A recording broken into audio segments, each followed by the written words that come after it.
parábola sobre la necesidad de orar siempre y no desmayar. Diciendo, había en una ciudad un juez que ni temía a Dios ni respetaba a hombre. Había también en aquella ciudad una viuda, la cual venía a él diciendo, hazme justicia de mi adversario. Y él no quiso por algún tiempo, pero después de esto dijo dentro de sí, aunque ni temo a Dios, ni tengo respeto a hombre, sin embargo, porque esta viuda me es molesta, le haré justicia, no sea que viniendo de continuo me agobie la paciencia. Y dijo el Señor, oíd lo que dijo el juez injusto. ¿Y acaso Dios no hará justicia a sus escogidos que claman a él día y noche? ¿Se tardará en responderles? Os digo que pronto les hará justicia, pero cuando venga el Hijo del Hombre, ¿hallará fe en la tierra? Amén. Yo creo que algo nos pasó a varios de nosotros, escuchando el testimonio de mi hermano Francisco, de Libia, que debo confesar que también a mí me pasó algo similar. La noche del domingo pasado no fue una noche tranquila para mí. A mí luego me dan episodios de insomnio y hace 8 días tuve uno de esos episodios en la noche. Puse a pensar en nuestra iglesia, en los planes que tenemos, en las pruebas que estamos pasando como familia. Y repito, debo confesar que me entró uno de esos episodios de ansiedad y en un grado ya medio preocupante. Y yo sé que Dios comúnmente no viene y le habla a uno al oído. Así no funciona Dios. Pero sé también que Él nos dio 3 cosas fundamentales para confortarnos, para guiarnos, para indicarnos lo que necesitamos justo en el momento en que lo necesitamos. Y esas 3 cosas son, hermanos, su Espíritu Santo, primero, que es quien nos hace buscar la dirección de Dios. Después nos dio su palabra, que es en donde encontramos la dirección de Dios para nuestra vida. Y por último, pero no menos importante, nos dio a cada uno un cerebro que funciona y que nos hace que recordemos las instrucciones de la palabra de Dios. Y esas 3 herramientas son valiosísimas en momentos de duda. Y gracias a Dios, el domingo en la noche, las 3 me funcionaron perfectamente a mí. Se pusieron de acuerdo y funcionaron para mí. Les voy a decir por qué. Porque en medio de mi ansiedad, en medio de esa sensación que luego se siente de pesadez, que lo hace a uno, si estás acostado, buscar a veces la posición fetal. En medio de todo eso, recordé un versículo de la Biblia. Lucas 18:1. La necesidad de orar siempre y no desmayar. Así empieza el capítulo que leímos hoy. Jesús le refirió una parábola sobre la necesidad de orar siempre y no desmayar. Y note por favor, hermano, cómo el Señor cataloga a la oración como ¿qué? ¿Qué dice el versículo 1? Es una necesidad que tenemos. Y es muy importante que asimilemos esto, hermanos, porque comúnmente la oración es el medio que ocupamos para comunicarle a Dios nuestras necesidades. Pero la verdadera necesidad que tenemos todos los cristianos es la necesidad de orar. Esa es la verdadera necesidad. La necesidad de orar. Y esa sí es una necesidad. Si tomamos en cuenta que la única herramienta que tenemos y que contamos para estar en contacto con nuestro Creador es la oración. No existe otra forma en que podamos mantener una relación con Él. No existe otra forma en que podamos comunicarle a Dios nuestros sentimientos, nuestras tristezas, nuestras angustias, nuestras preocupaciones. No hay otra forma, hermanos. Es a través de la oración. Por eso el Señor Jesucristo cataloga a la oración como una necesidad.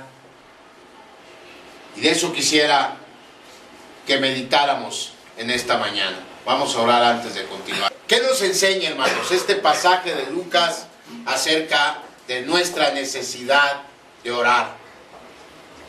Bueno, si vamos al último pasaje o al último versículo de este pasaje, que es el versículo 8,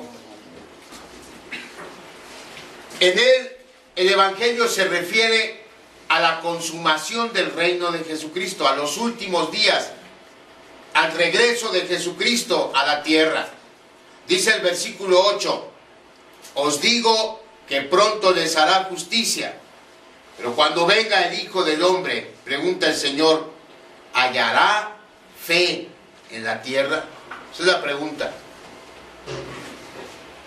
Y este versículo nos indica que la parábola de la viuda y del juez injusto debemos entenderla como la conclusión de la sección previa del Evangelio, es decir, del capítulo 17, versículos 20 al 37. Le voy a pedir que abra su Biblia y la tenga ahí. Lucas 17, del 20 al 37, porque en él, o en esta sección del Evangelio, el Señor Jesucristo se refiere precisamente a la consumación de su reino, a su segunda venida.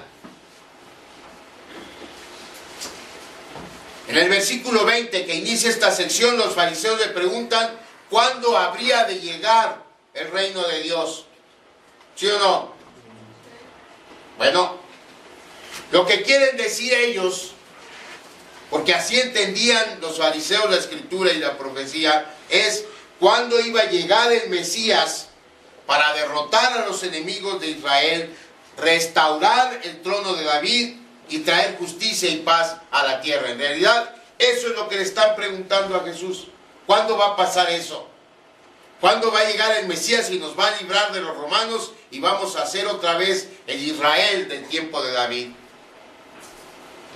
La respuesta que Jesús le da, por supuesto, que con esta manera de pensar les resulta incomprensible, porque ellos no reconocían al Señor Jesús como el Mesías. De manera que la respuesta que Jesús da no la comprenden, porque el Señor Jesús le dice, en otras palabras, no me preguntes cuándo va a llegar el reino, porque en el versículo 21 él dice, el reino de Dios ya está entre vosotros. No preguntes cuándo va a venir, el reino de Dios ya está. Y fíjese cómo dice, entre vosotros, no dice, ya está en vosotros.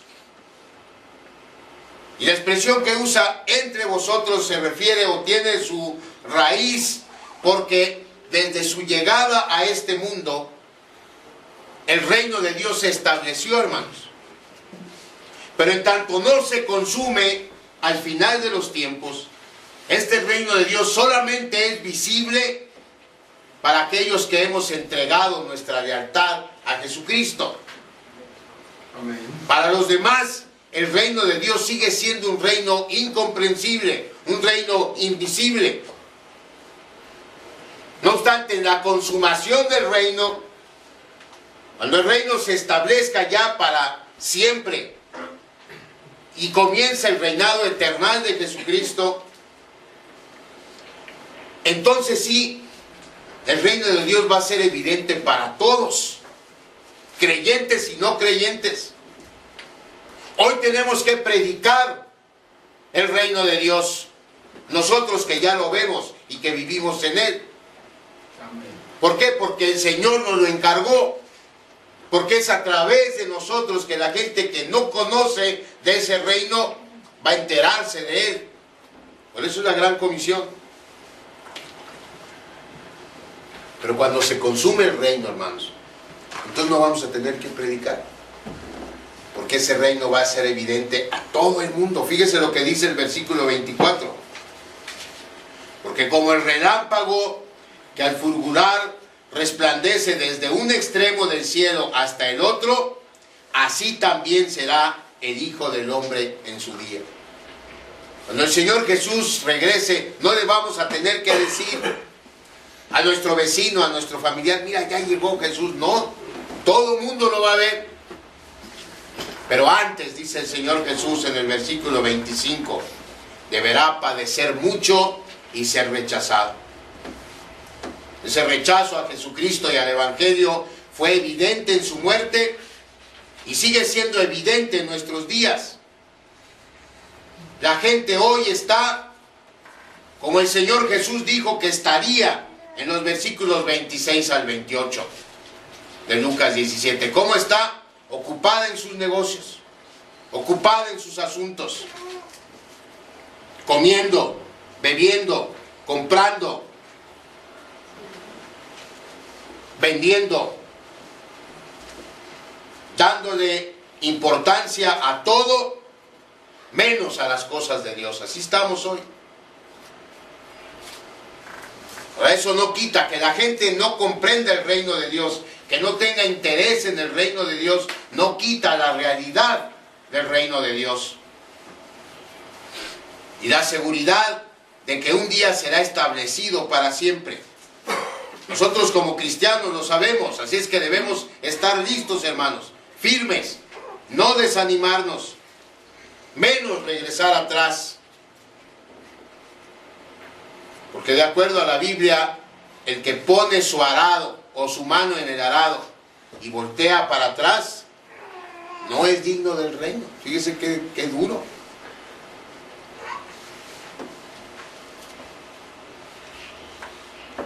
No sean como la mujer de Lot. Esa es la advertencia que da el Señor Jesús a partir del versículo 31. No sean como la mujer de Lot, es decir, en tiempo de crisis, no den la espalda al Evangelio. No amen las cosas del mundo más que las cosas de Dios, porque el que hace esto no es digno del reino. Entonces, en los últimos versículos del capítulo 17, tenemos, y así debemos entenderlo, una advertencia que hace el Señor Jesucristo. Una advertencia que debemos tomar en serio. Una advertencia que tiene que ver con nuestra entrada a la vida eterna. Y esa advertencia es que para entrar a la vida eterna debemos estar listos para ella. Debemos estar siempre listos para cuando el reino de Jesucristo se consume o para cuando Él nos llame a su presencia. Porque no más esas dos cosas van a pasar mientras vivamos. O mientras vivamos se va a consumar el reino, o Dios nos va a llamar a su presencia. Y en cualquiera de los dos casos debemos estar listos.